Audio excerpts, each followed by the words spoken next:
ঢাকা বিশ্ববিদ্যালয় শাখা ছাত্রদলের বিরুদ্ধে চাঁদাবাজির একটি ভিডিও দেখিয়ে সংবাদ সম্মেলন করল ঢাকা বিশ্ববিদ্যালয় কেন্দ্রীয় ছাত্র সংসদ ডাকসু। দুপুরে বিশ্ববিদ্যালয়ের মধুর ক্যান্টিনে এই ভিডিও দেখানো হয়। চাঁদাবাজির অভিযোগ মিথ্যা দাবি করে প্রশাসনের কাছে প্রতিবাদ জানিয়েছে বিশ্ববিদ্যালয় শাখা ছাত্রদল। মাইনুদ্দিনের রিপনের রিপোর্টে রয়েছে বিস্তারিত।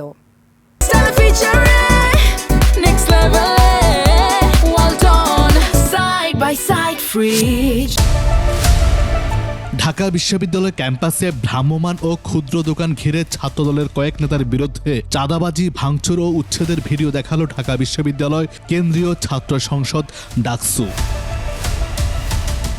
ডাবির মধুর ক্যান্টিনে ডাকসুর সংবাদ সম্মেলনের ডকুমেন্টারি ফিল্মের মাধ্যমে এসব তথ্য প্রমাণ তুলে ধরা হয়। সেগুলো সবাই গোপন রাখতে চায়, কেউ এই ধরনের ঝামেলায় যুক্ত হতে চায় না, যে কারণে এই ধরনের বিষয়গুলোতে সাধারণত এভিডেন্স খুঁজে পাওয়া যায় না। তারপর আমরা বেশ কিছু শক্ত এভিডেন্স কিন্তু জাতির সামনে প্রকাশ করেছি।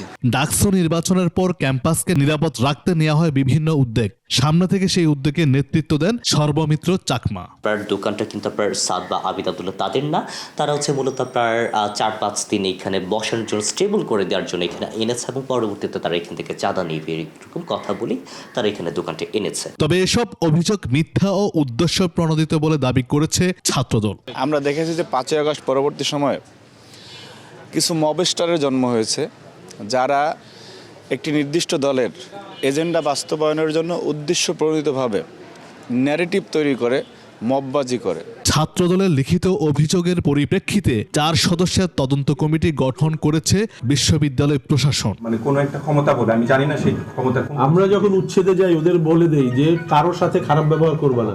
S M Mainuddin Ripon, 21 television, Dhaka.